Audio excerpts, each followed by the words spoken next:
Welcome back to the Strength and Speed Podcast. I'm your host, Strength and Speed owner and Conquer the Gauntlet Pro, Evan Perperis. I have another Conquer the Gauntlet Pro on the line with me as a co-host. I have new mom, Ashley Samples. Ashley, welcome back. Hey, thanks for having me today. Cool. So Ashley's going to be co-hosting this. We also have another guest on the line. I'm going to get to him in a minute, though. First, a quick word from our sponsors. This episode is brought to you by UFOs. UFOs are the recovery sandals and shoes.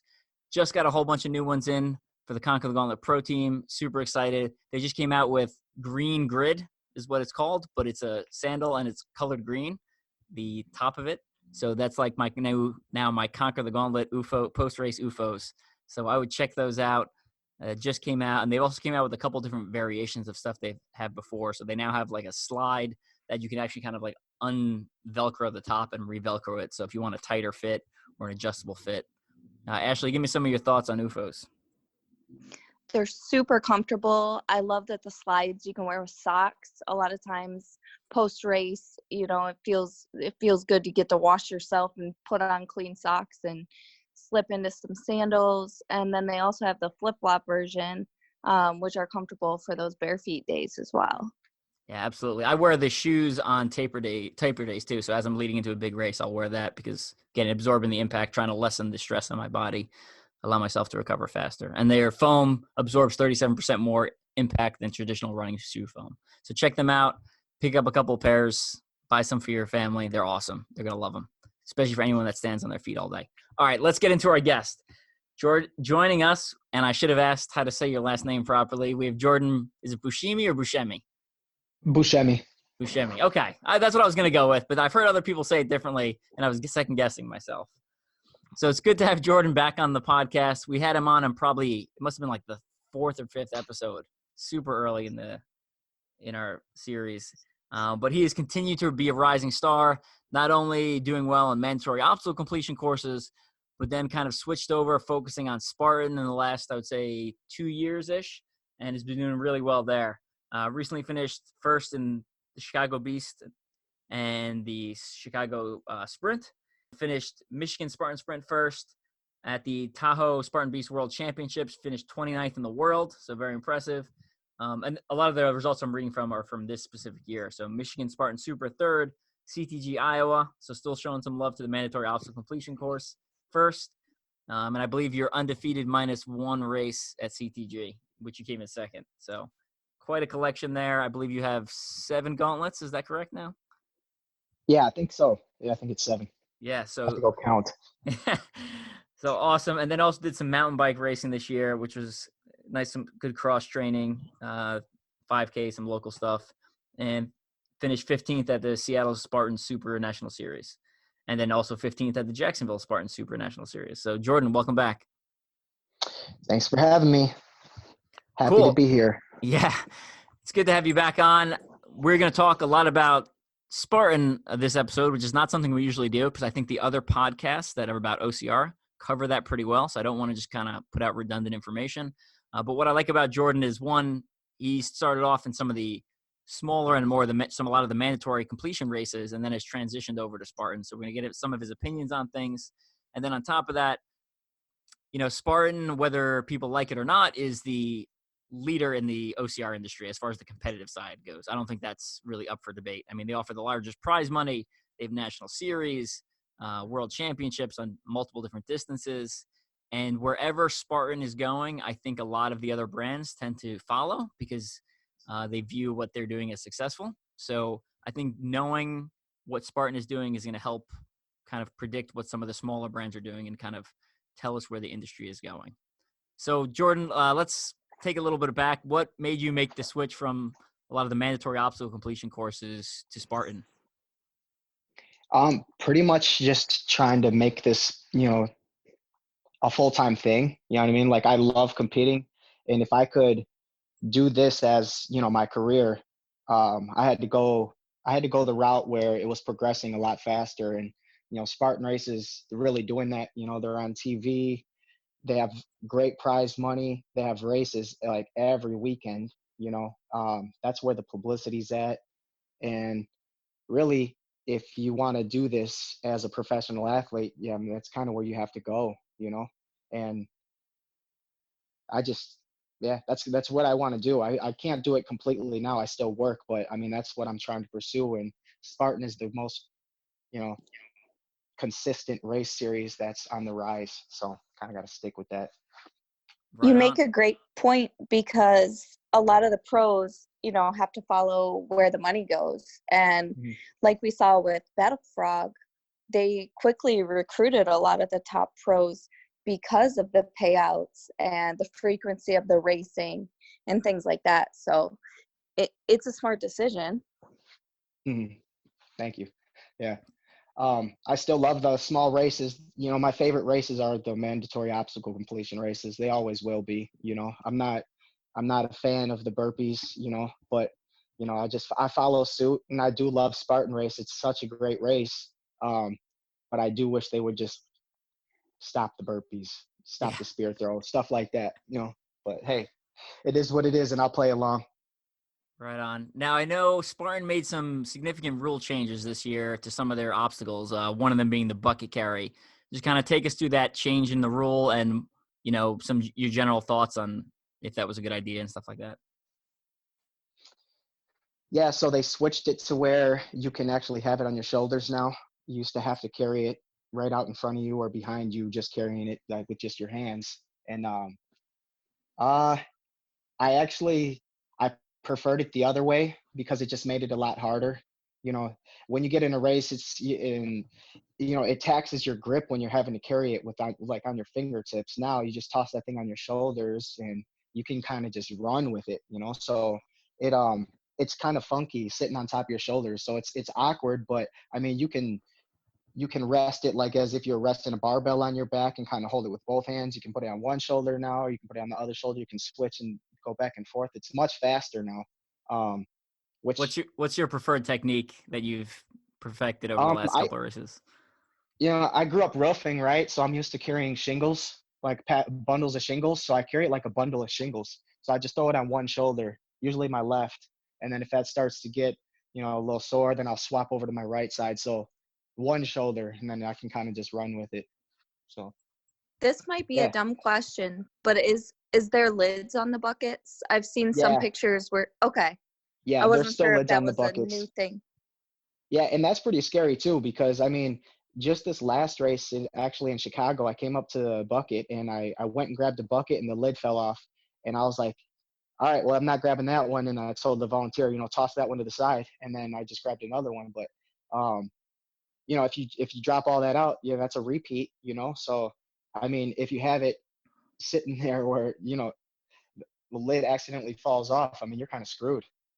Yeah. Yeah, that's terrible. They are pre-filled now, which I think is a better decision because before people had to fill them themselves. And, like, they're like, all right, well, it's got to be above the little holes or whatever the line. And then, Mhm. as you're running, it settles a little bit. So it actually ends up a little bit lower than wherever you started. And I think that puts Yeah. the volunteer in a really rough place where it's like, all right, here comes, Ryan Atkins or whoever's in first. And it's like, oh, your rocks are a quarter of an inch too low. Do you send that guy back? Like it's making the volunteer make a really tough decision. And I do like the fact that it's pre-sealed, it's standardized a little bit more. But Yeah. You make a good point there, like because you could couple pounds makes a big difference. Little bit here, a little bit there makes a huge difference in a long way. So I mean, with it all being pretty much the same straight across, then yeah, that's really good. So I like that. I mean, at the end of the day, the rule changes apply to everyone. So, whether, I think for you personally, I think that plays not to your advantage, right? Because you have great grip strength. And I think some of the other people you're racing against are not nearly as proficient there on the grip strength.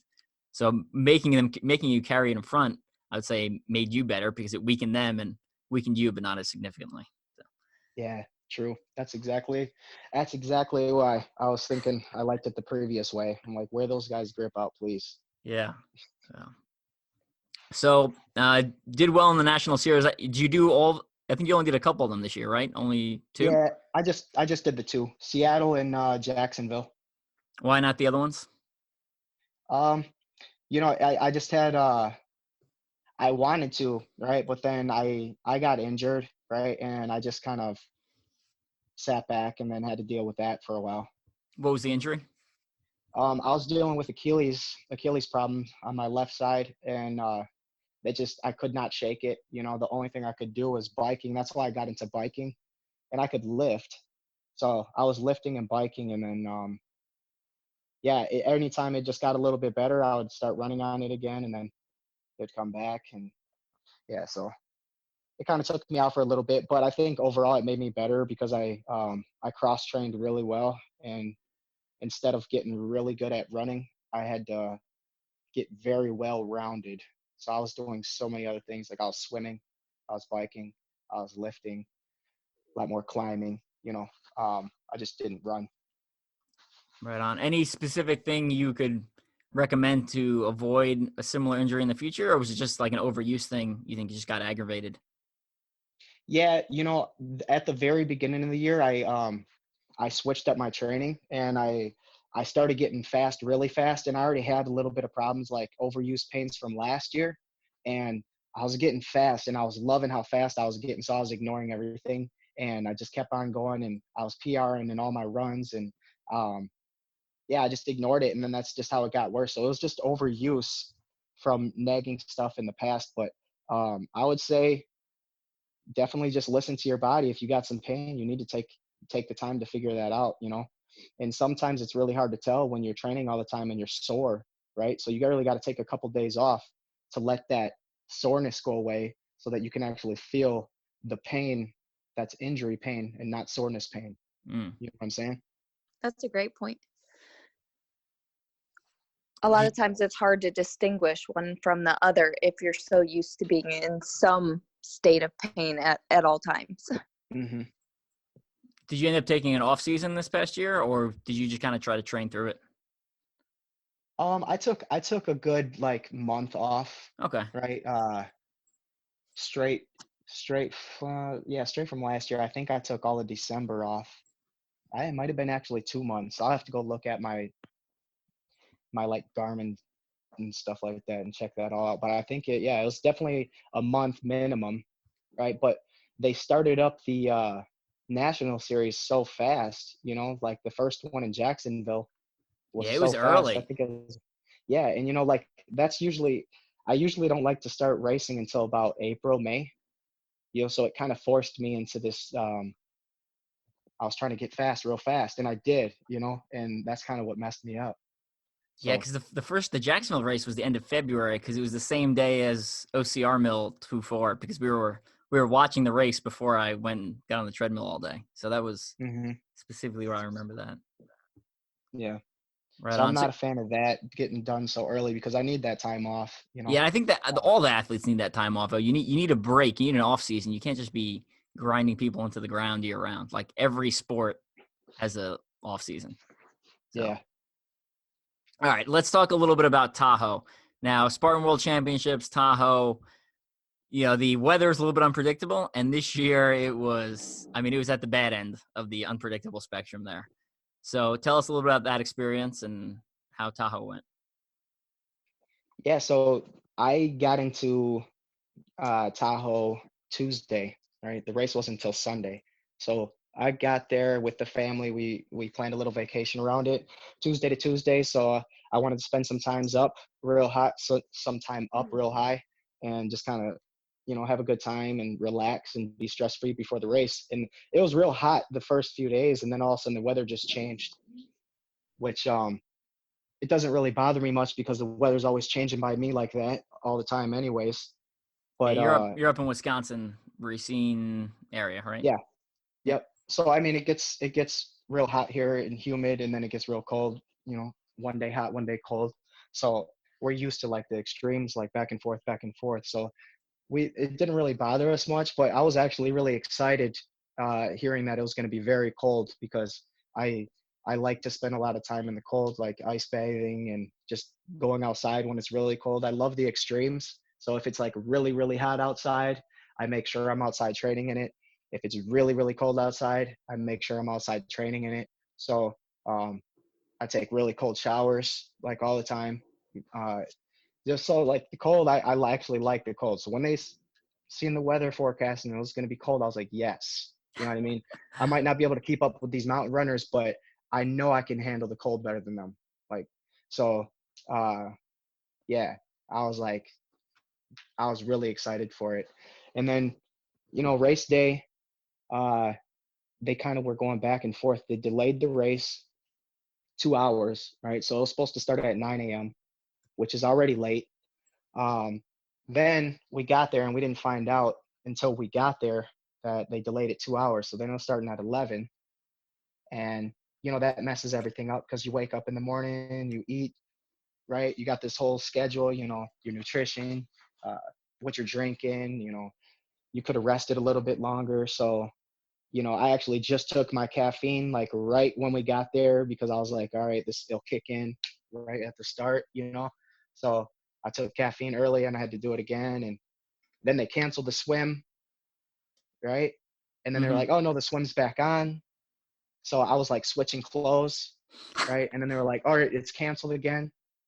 And I'm like, what the heck? You know what I mean? So I switched clothes again. And then finally, like 45 minutes before the race, they're like, all right, swim's on. And I'm like, oh my gosh, it was crazy, but I was really happy that they kept the swim on. So Right on. that's pretty much that in a nutshell so far. What I miss, I Yeah, don't know. that was good. So if anyone follows you on Facebook or Instagram, they would have noticed your choice of outfit. So take me through what you were wearing because you looked dramatically different from the rest of your competitors. Yeah. I took a pair of MudGear socks and I cut the feet off and I used those as arm sleeves. And that was just so that when I was crawling, I didn't mess my arms up because I knew I was gonna get numb and I didn't want to like cut myself open or anything like that. But I wore no shirt and I wore just short compressions and I did have a jacket packed for after the swim, but I didn't end up using it until a little later after the swim. But the day before, we had a pool right by us where we were staying right by our condo. So the day before I practiced, it was real cold. It was snowing by us. And I practiced with all my gear on, like long gear. I jumped in the pool, went for a run, see how long it took me to get warm. And then I did the same thing with with no shirt, stuff like that. And I noticed that I just got really warm really fast with nothing on. Um, with everything on, it just kind of felt like a sponge and it was just sucking all the heat out of me, So I was like, it might suck for a little bit, but it's going to pay off in the end. So made a game plan just to go pretty much naked and let my body heat itself up. And it worked. So you feel like you made the smart decision on clothing choice? Yeah, I think I may have looked like I didn't make a smart decision, but I think I was probably really smart with my decision. So I agree with you because so one of my friends messaged me and asking about like their people's clothing choice, and I was like, it's hard for me to say because I wasn't there, so I don't want to like judge too harshly. I was like, but it seems like most people are overdressed, and when I race toughest mudder and you're constantly getting wet, I tend like until it gets super cold, I'm shirtless. I mean, even in Philadelphia, it was like 2 years ago, I was shirtless when other people were in full wetsuits. And it was just like you said, because you go in, you get wet, and it's uncomfortable. It's terrible, right? You get out, but you run, and like 2 minutes later, you're literally dry versus having this wet, top on that you think's keeping you warm, and it's not. It's just keeping you wet and sucking the heat out of you. So yeah, I'd love to see someone take that approach, and love hearing your feedback and how it actually panned out. Do you remember what the actual temperature was in Tahoe? It was below 30 at the start. Whew. Yeah, so it was borderline where they were going to close the swim. It was actually, I think, when we started the race, the temperature, like their calculations for the temperature was like 80 degrees, right? So if the water and the air were below 80 degrees, like if you added those two temperatures together and it was below 80 degrees, they had to cancel the swim. If it was above, then they would keep it on. But when we started the race, it was below, right? And they like looked at the weather forecast and they're like, well, by the time they get it to the top of the mountain, it should be warm enough. So they kind of took a chance, you know what I mean? Yeah. So it was really cold, but it really didn't phase me. It really didn't affect me, honestly. And I know it's different for me because I come from somewhere where it's cold too. So like I said, I'm more used to it than somebody that probably came from California area where it's hot, or Mexico, Right. or, Florida. So Yeah, my Florida girl is like cringing just hearing about this, seeing the videos. I'm totally freaked out by what you guys had to go through. yeah, I love it. I loved every little bit of it, honestly. I had a great time. I had a really good time. So And the other thing I was going to caveat the temperature and the shirtless running is, one, you need to be running, right? Like if you're not running, you're not generating body heat. So if you're walking, it's not going to work well because you're not generating enough heat to stay warm. And then the other thing I'll caveat it with is it works better when the sun is out, right? Because the sun can actually dry you.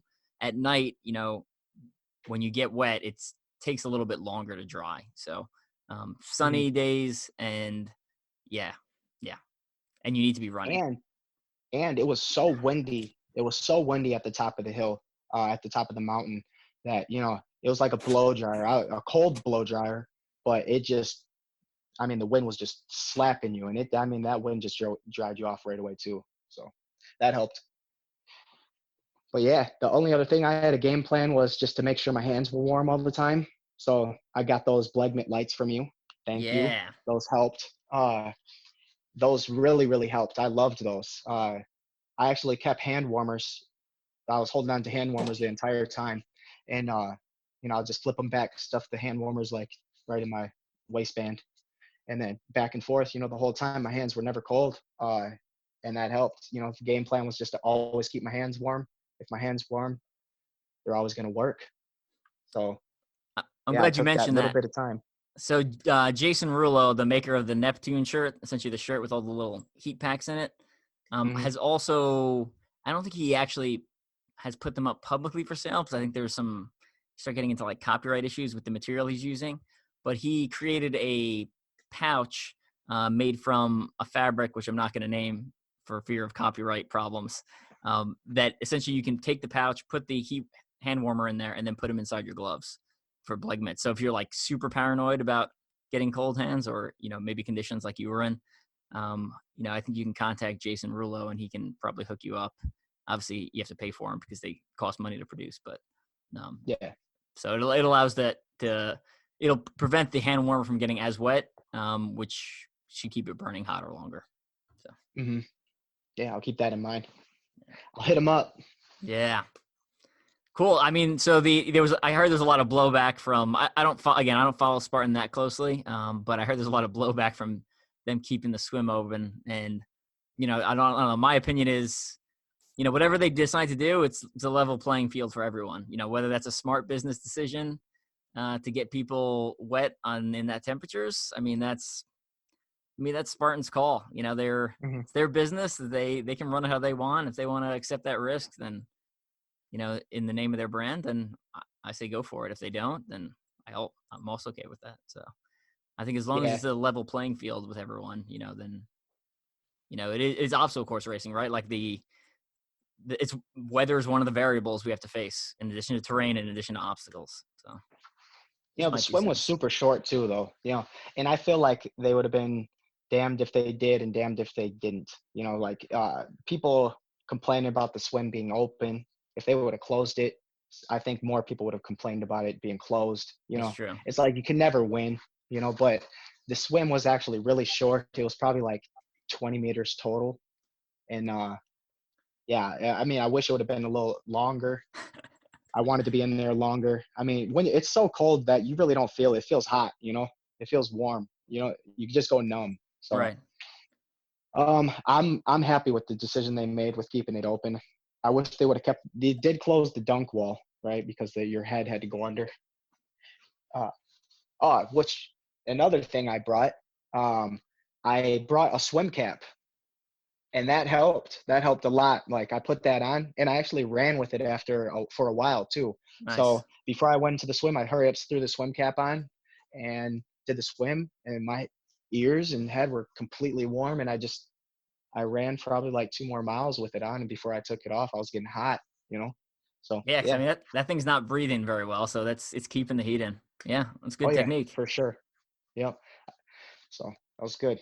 So I got that from buddy Mike Ferguson. Told me about that. I was like, yeah, thanks, bro. So you finished 29th, which is awesome. Were you expecting around that finish, or do you think the weather helped or hurt, or what? Where was your kind of Honestly, expectations going into the when race? when I was going there, I thought I was going to get top 10. I really was confident with the top 10 finish. I've been training hills so much, and I feel like I'm in really good shape, and I felt great. But I learned that I cannot run mountains like these guys really fast in the first 2 miles. In the first 2 miles, like they were a half mile ahead of me, and I just could not do it. I couldn't do anything else. But it was the elevation. That's what did it. Yeah, It's you got it. Like you got to do it and experience it to know. So now I know, you know, um, no regrets. Like I had a great time, and I am really happy with my finish. But if I'm ever going to be able to compete with these guys in the mountains, I'm going to need to spend time in the mountains, like a lot more time in the mountains. And I think if I do, then yeah, top 10 it should not be an issue for me. But until I do that, yeah, I got what I got, but I'm happy with it. So right on. yeah. Cool. Now, I do want to talk a little bit more about Jordan, but I know Ashley has a baby to take care of. So we're going to quickly switch over to Ashley. Ashley, tell us about your road back into running after having a new baby. And congratulations, by the way, because I don't think we've publicly acknowledged the new Yeah, new little girl. Yes, congratulations. yeah, thank you. I appreciate it. So this is mom round number 2 for me. For anybody who doesn't know, um, I had a little boy in 2016 and now a little girl at the end of July. And um, 2 completely different experiences. My son was born at 32 weeks, and I was very thankful to carry this baby full term. And she was born at 39 weeks. So I got a lot bigger this time than I did the first time. And basically, as soon as I was cleared to start running, I started running, and now I am in a boot. Because I jumped into things as soon as I could, and must have went a little bit overboard and was diagnosed with a stress fracture in my right foot. Yeah. So yeah, it's been a short road. So when you talked to the doctor, was that because of the period of like essentially the period because you were working out during your pregnancy? Oh So yeah. was it a matter of jumping into things too fast, or right? I mean, your body's going through all sorts of crazy hormone changes, but I don't know how that Right. affects the density and brittleness of your bones. It actually does. And Yeah. and I never knew that, and I didn't realize that the first time, and it could have been again just from not being pregnant as long and things like that. But yeah, your bones are weakened from both pregnancy and breastfeeding. And so you're at higher risk during those times for bone injuries like stress fractures.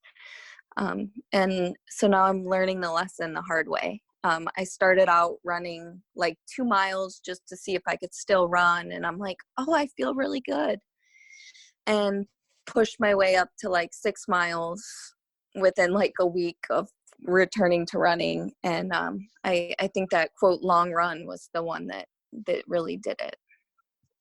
Gotcha. And obviously, there's there's not much training going on now because you have the boot on. But how are you balancing taking care of a newborn and training? Right? Because we have a newborn in my house also, but my wife doesn't have a job, so her job is to literally take care of the baby and do everything it needs, and it's a full-time job. Like, how are you managing to even try to juggle any of that? Well, it's fun. Like Jordan said, with injury, you know, you have to resort to other things. So I've been doing a little bit of lifting. I'm not like a heavy lifter, but just like toning and that kind of thing. And also been riding the bike. I take off my boot to ride the bike. I don't know if I'm supposed to or allowed to, but you know, we do things anyway. Maybe a little difficult with a big boot on riding the bike. Yeah, exactly. I can't get my foot on the pedal. Yeah. You need one of you need to put one of the clips in on the bottom of your boot so it locks in like a cycling shoe. Yeah, I should try that. It'll be really good. And it's super stiff too, right? Cycling shoes are stiff, so it transfers the power. This seems flawless. There we go. I'm gonna create this and start selling it from my website. Yeah, you know, you'll have a lot of OCR athletes pick up on that because, you know, we all have a boot at one point or another. Yeah. So a lot of the times when I do work out, I'm still on maternity leave for another about a week and a half. So when I am working out, a lot of times it's like ride the bike for 10 minutes. Oh, the baby woke up, run downstairs, calm the baby back down, run back upstairs, get back on the bike. So everything's kind of fragmented, but I still try to make time to work out. And I don't know if this is approved by the doctor either, but I also still take walks around my neighborhood, pushing the baby in the stroller. Yes, wearing the boot. So my pace is about a 22-minute mile at this point. Nice. That's about what my pace was at the end of the OCR mill, so don't feel too bad. Oh, I believe that. Yeah, that sounds accurate. Right on. So Ashley, when's your first, obviously we're thinking out long-term because you have to recover and then build up and then essentially taper. So when's your first quote unquote return to racing planned for? I may do just a local race or step into some 5Ks towards the end of the year here, assuming that my foot decides that that's a good thing to do. But I probably won't return to any major racing till probably spring, just because that's kind of where the race series that I run fall would probably be, you know, probably March. I would expect to be back out racing, but I don't necessarily expect to be 100% either. I actually had a C-section this time around, so the recovery is a lot longer for that.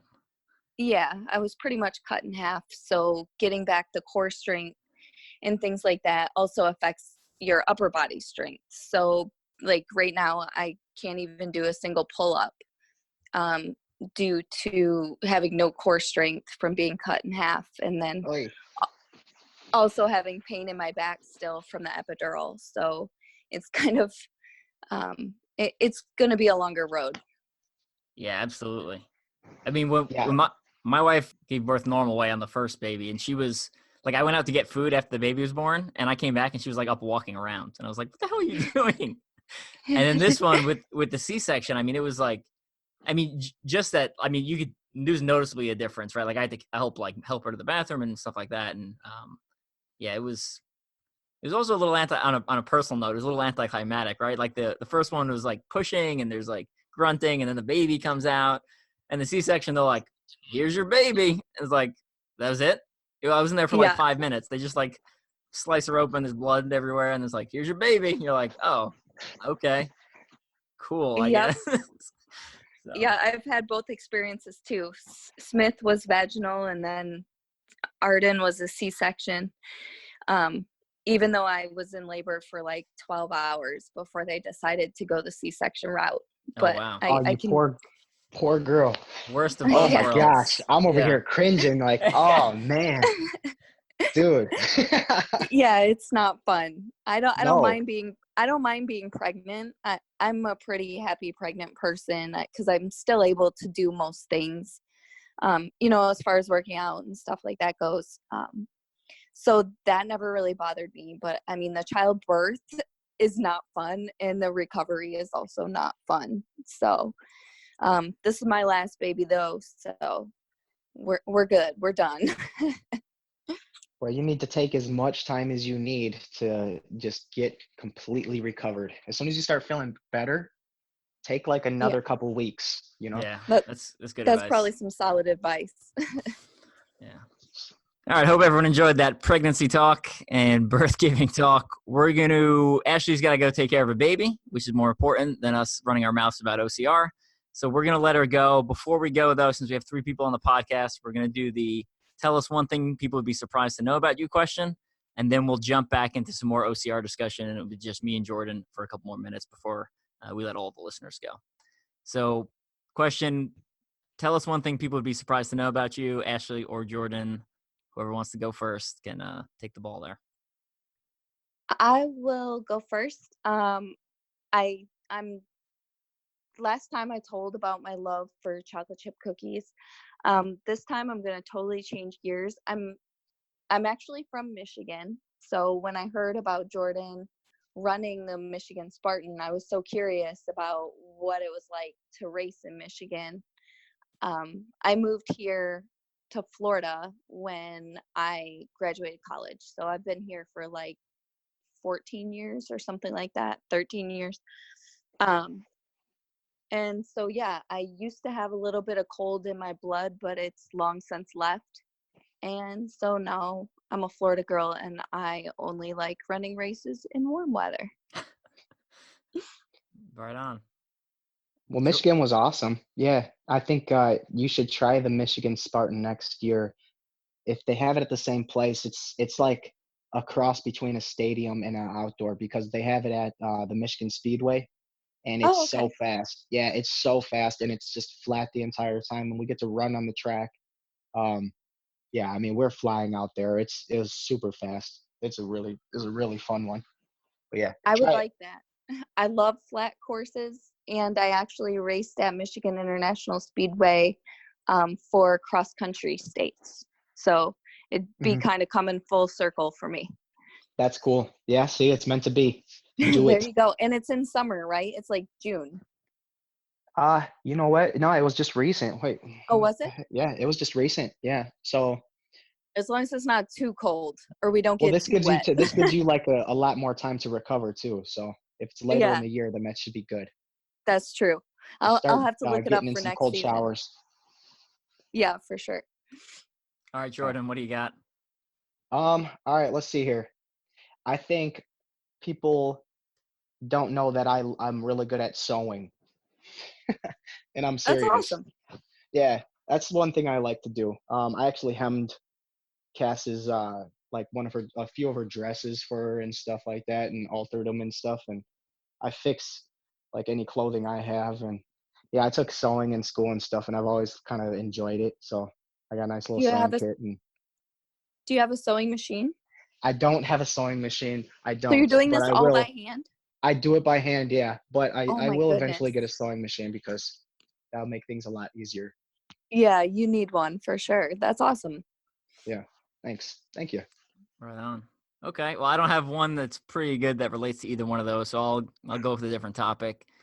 So maybe people won't be surprised about this. So I am pretty nerdy. So when I race a series and it's something is unique about that series, example, Warrior Rush, the series in from Dirt Runner, like their medal had a gladiator helmet on it from the movie Gladiator. And after the race, I was like, interesting. Let me research gladiators. And I'll go off like the deep end on a tangent where I end up researching whatever that race series uses as their logo, like the actual historical, factual stuff behind it.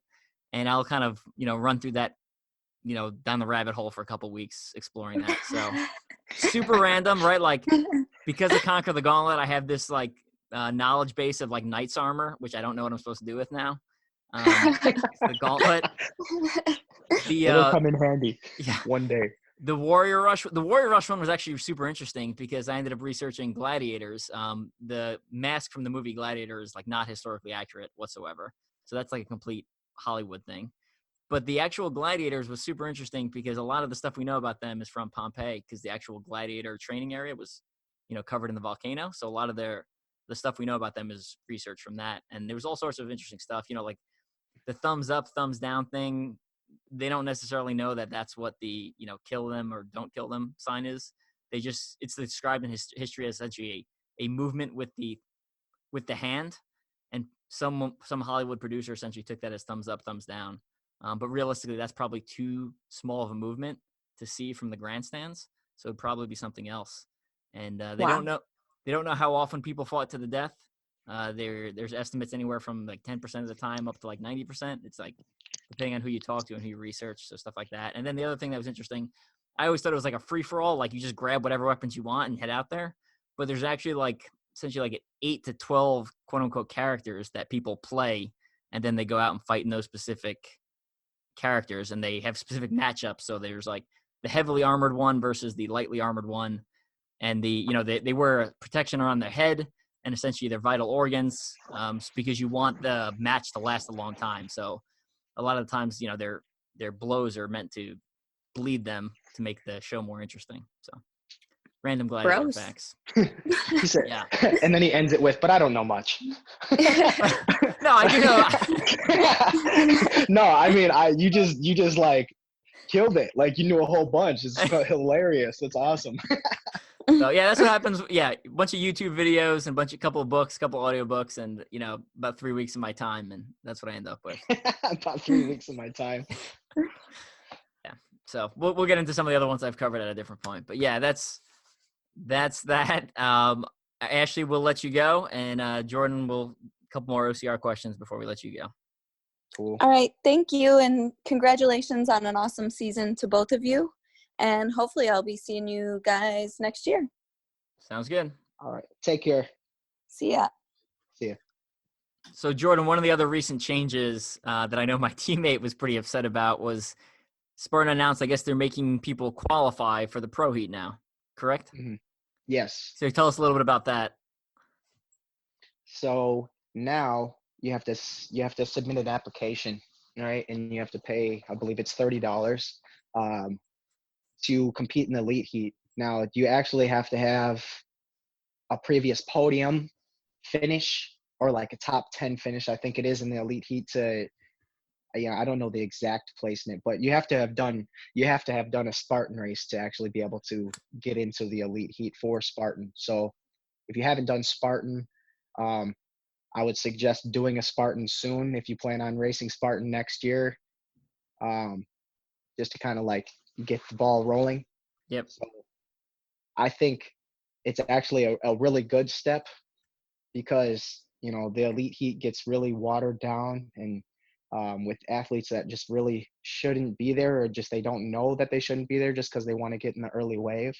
And especially for the women, they have to go around the guys, they have to freaking, it's a whole nother obstacle for them. They have to wait in line sometimes. So, but yeah, that's a new rule. They're making it so you have to qualify to get in the elite heat and even age group heats. And I think it's a really good step that they're taking. Yeah, I mean, I agree. I don't race Spartan typically, so it doesn't really affect me. So I'd say it does make me pick sides, right? Like, there's always a possibility I'm going to jump in and do a Spartan race in the elite heat. But now, because I typically don't do them, I'm definitely not going to do that. But they weren't getting my money in the first place anyway. So, I mean, I think it's a good step. It's a good business move. You're making people commit to their brand and follow that brand. So I actually don't see anything wrong with it. I think it's, like you were saying, a lot of those things you were saying about the, especially the women having to run around some of the slower guys, which can be a pain in the ass for them. I mean, for example, like, the women start 30 minutes behind us, you know what I mean? And if they're catching up, if a woman is catching up to you, and you have a 30-minute head start, I mean, honestly, what are you doing in that wave, Yeah. So yeah. I think, all the athletes want it to be this way that race Spartan. And I think it's just a really good decision. I'm really happy about it. I am, because a lot of time you try to fight your way up, to the front, and, a lot of people just want that photo, right? Yep. Jumping off, and, I mean, you see that every race. Someone literally sprints out, runs the first half mile at a PR pace and then immediately stops, right? Yeah. It's literally everywhere. So, Yeah, it kind of, messes this up. So I think this is good. This is really good. I'm excited for it. And like I was saying, I think it's good for Spartan the brand. They're making people commit to their series. It's a good business move, in my opinion. I think it's a good business move. Yeah. I mean, Yeah.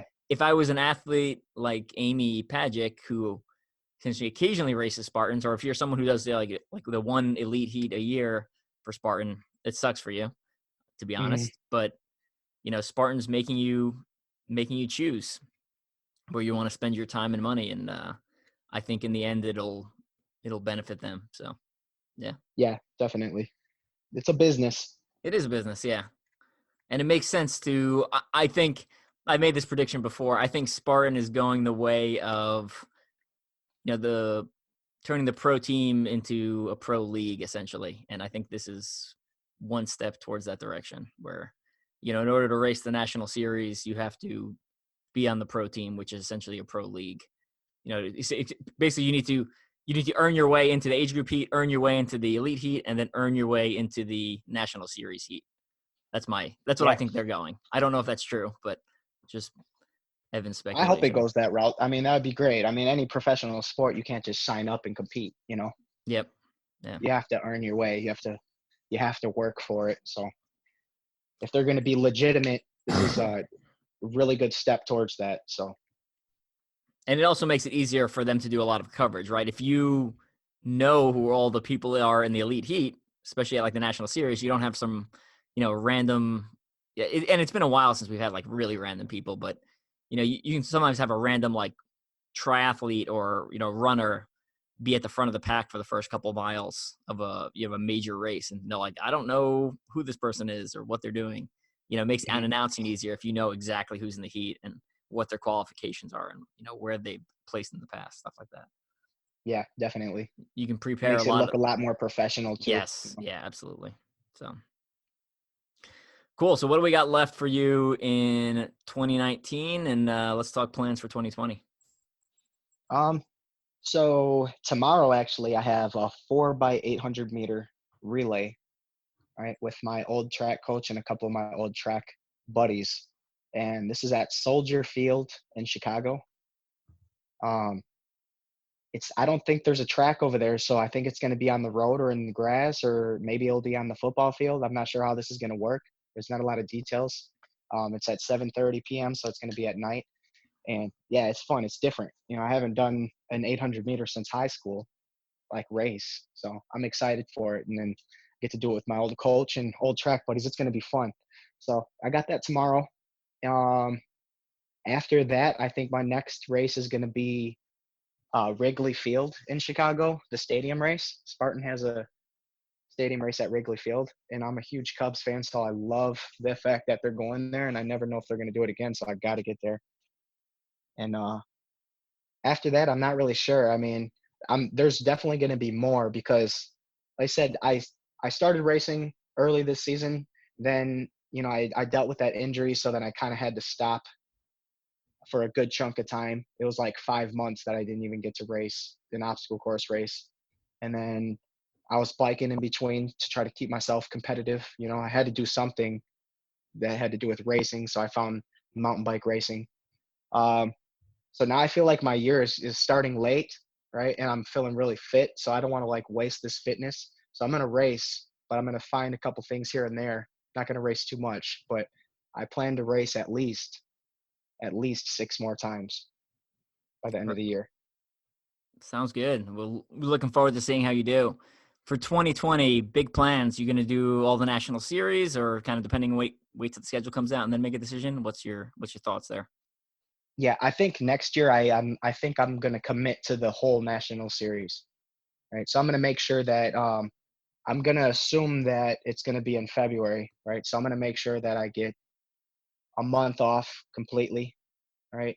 Then I'll just start base building, and then my first national series race, obviously I won't be in great shape, but I'm going to build into it all the way up to championships. Sounds like a good plan. And I'm preparing early. I like what you're saying. You're still taking the off season and then preparing for assuming it's a February race and adjust from there, because worst comes to worst, you just have more time to prepare. So Yeah, I thought I lost you for a second. I was getting an incoming call. Sorry. no Um, worries. Yeah, so national series for sure, but I want to, you know what I really want to try next year is I want to try the continuum with you with Y- CTG. I Yeah. really want to try it, man. It sounds so fun, and I really like the idea of being able to podium in both, and I think that would be so hard, especially if you're there. So, Yeah. so Yeah. yeah, I really want to try that. I want to try that. I would like to do more CTGs, and I would like to do some Savage races, and yeah, maybe it just I have a few runs that there's a really big run where I'm from here in Racine. It's called the Lighthouse Run, and I've been wanting to win that thing uh, every year. I didn't get to do it last year, but I've been. It's like 10,000 competitors, and it's crazy. It's huge. It's one of the biggest running races in Wisconsin, and if I can do that one, that's probably going to be one of my A races right there. And it's only 4 miles, 4 mile road race, but it would be huge for me to win that one. It's like a huge goal of mine. Cool. Yeah. Yeah, you're obviously always welcome at Conquer the Gauntlet, and we'd love to see you there. So you always do well. So come on out. And Continuum it's a great time. Obviously, it's my bread and butter there. So I'm pretty happy that we have that in the Conquer the Gauntlet series now. Also takes a lot of the pressure off of 4 miles is not my specialty. So I had a lot Yeah. of self-imposed pressure to do well when the Continuum wasn't an option. But yeah. Yeah. The continuum sounds fun, man. And I like that long grind, like ultra feel, um, yeah, you know what? I actually would really like to try an ultra this year, but I think I might be getting a little too carried away. I don't know.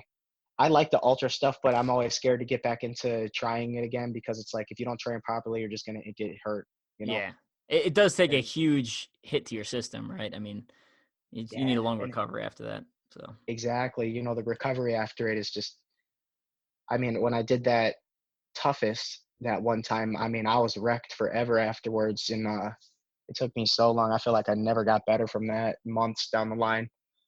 So, but I love it. I love long stuff. I love the short stuff. I like all distances. So cool. I mean, any interest in going to Sweden for the 24? Assuming obviously not this year, but like a year or two down the line.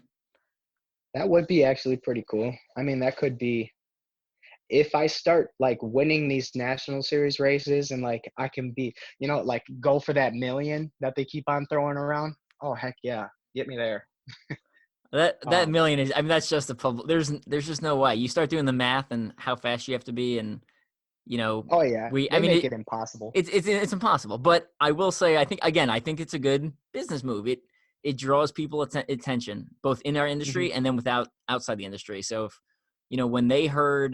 when other people outside of the OCR world heard there was $1 million on the line last year, like there was like a national UK paper that paid attention and wrote an article about John Albon, right? And that brings advertisement, it brings attention to the sport. I think it's all good, and if you understand the distances and what Spartan's asking people to do, you'll understand how much of a reach it is.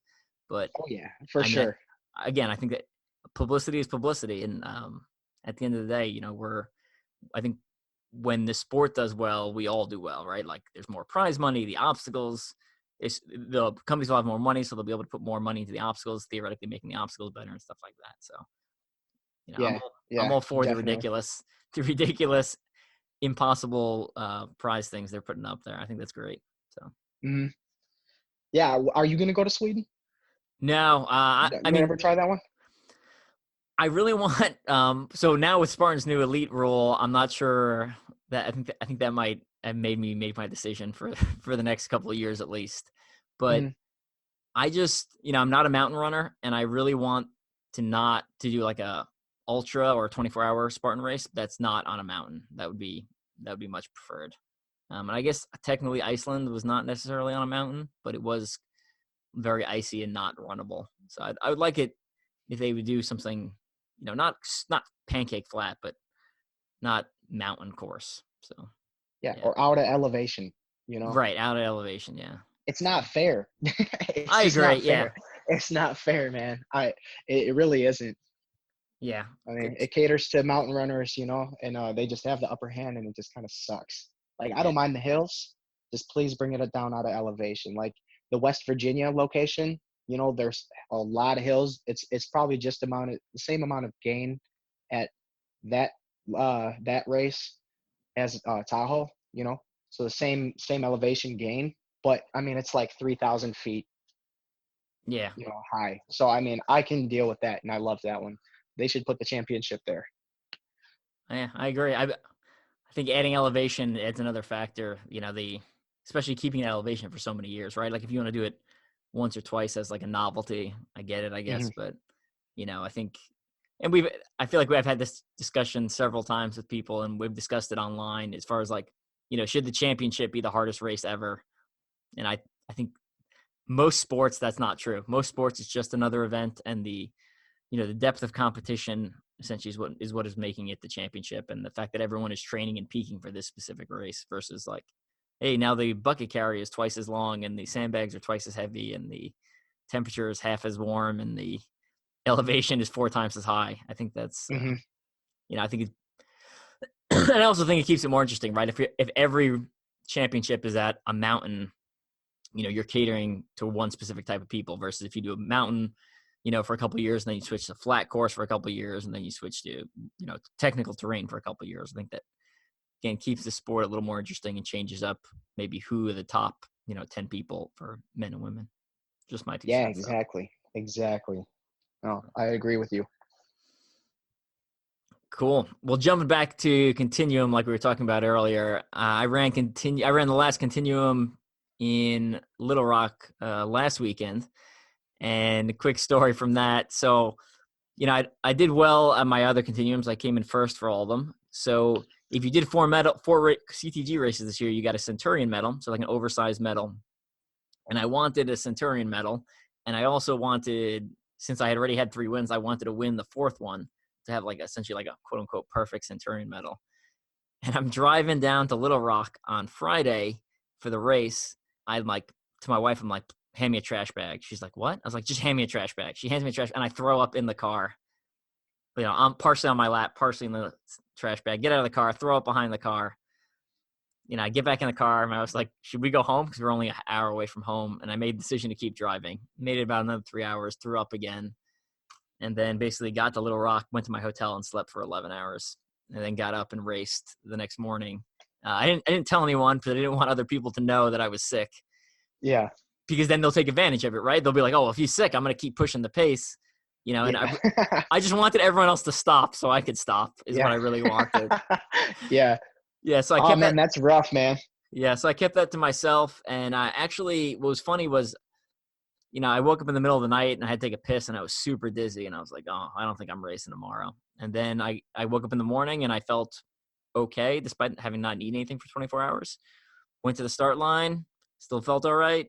Started running, felt pretty good for about the first 3 laps. And, and then I kept going and won. So ended up working itself out. It was a little bit of a gamble, and I actually felt better after than I did beforehand. But it kind of reminds me of some of my experiences from Special Forces selection, whereas, you know, I think there's always a good reason to quit, and there's always a good reason to keep going. And whatever decision you make, you can justify whatever answer you come up with in your mind, right? Like there's plenty of good reasons to quit at all times, and there's plenty of good reasons to keep going. And, you know, my decision was to keep going, and my primary goal was not to end up in the hospital at the end of the day because I was worried I was super dehydrated.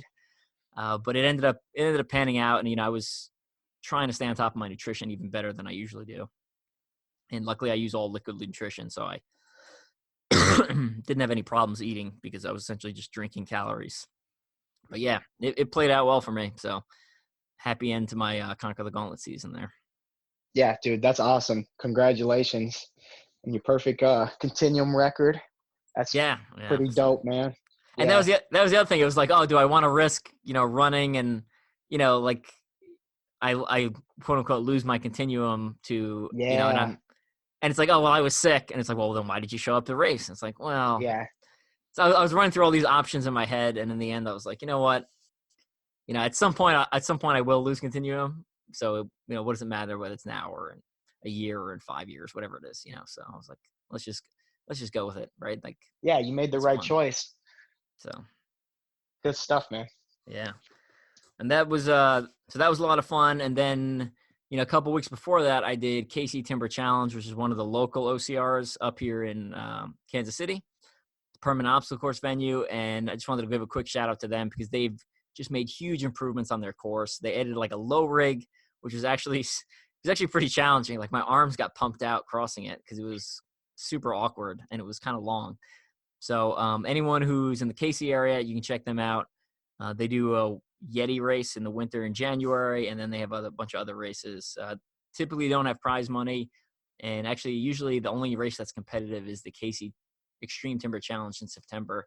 Everything else is just kind of a fun run, but they've really stepped up their obstacle game.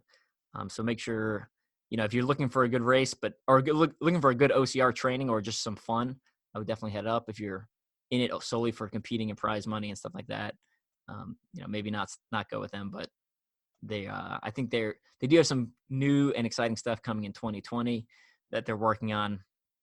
Hopefully it all pans out, but we'll bring you that as we hear more updates about them. And then last quick shout out I want to give was to the Hammer Race, which is the race in Minnesota where you carry a 10-pound sledgehammer for the 10K and all the obstacles are hammer themed. I talk about it in my book, Mud Run Guides, Ultimate OCR Bucket List. Sad day, they decided they're no longer putting on races. So as we're recording this, I guess 2 days from now will be their last race, or last planned race, which kind of sucks because they were super unique, but it was up in Minnesota. So hopefully they bring it back one day. But it was a very unique event, and we had a lot of fun. I ran up there with the strength and speed team earlier this year. So, are you gonna go up there? No, this last one. No, I'm actually I'm running the Army 10 miler up in Washington D.C. this weekend. Okay. As part of my base has a team, so they pay for your flights and hotels and give you money for showing up. So that's what I'm doing this weekend, and because I'm training, because I'm training for World's Toughest Mudder, like I'm training through it. So like I ran 10 miles. I ran 12 miles today. I ran 10 miles yesterday. I ran 20 miles the day before, and so I'm not tapered at all for this. So my time will not be good, but I do get paid, and I will have a free. It may be trip. though. It may be. Like I've run surprisingly some of my fastest times without tapering. Really? Yeah, and like I PR'd in my 5K this year. Like I did a PR in my 5K after like a 50-mile week, which is a lot of miles for me in a week, right?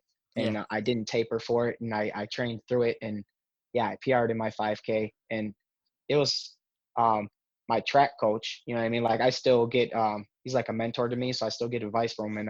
And I asked him, I was like, I really want to PR in this 5K. Like, how do I taper? How should I taper for this? And he's like, you'll run some of your best times without tapering.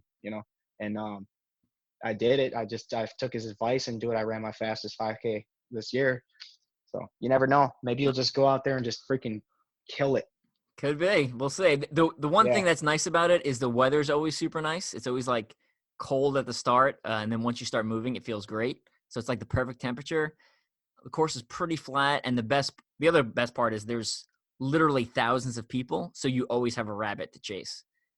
So that's awesome. Every time I go there, I mean, I usually run like 2 minutes faster than what I'm expecting to run. So it's because you're just running people down, and then especially those last like 3 miles. Like I mean, people are terrible at pacing, especially people from the Army. We have like the world's worst pacers, and people just straight up die in those last 3 miles. And that's like when I come alive and I start crushing souls. Weaving through people and it's great. Yeah. And like I feel like every time you pass someone, you like suck their energy away from them. You're like, it's so true. It is. No, that's true. That's a real thing. You really do. Yeah. So I love those last 3 miles typically because I just burn people to the ground. So sucker, I got you, sucker. It's like running past them. Like, So we'll see how I do this weekend. Good luck. No expectations, but yeah. All right, we'll let you go. Any other things you want to share with us about your training or plans, etc.? Nah. Words of wisdom? Jordan's words of wisdom? Jordan's words of wisdom. Jordan's words of wisdom. go play in the woods. That's Yeah. my words of wisdom. Yeah, just go outside and have fun. You know what I mean?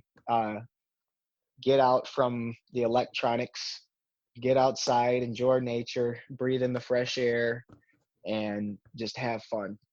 Put your phone away, or just keep your phone with you. I mean, I always have my phone with me because I got kids. So, but try to ignore it for a while and just go have fun outside. There you go. That's a little bit of wisdom for you.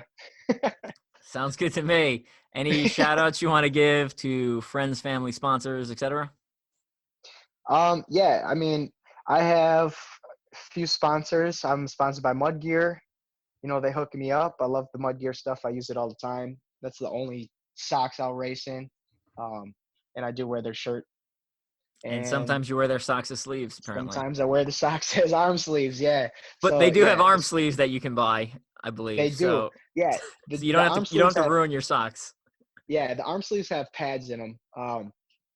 They have actual pads in them, and I've never tried them, and I've never really, I've seen armor stuff with pads before, and I thought it was kind of a little too bulky for me, so that's why I haven't tried them. But maybe they're not that bulky. I don't know. I'll give them a shot, and I'll let you guys know later.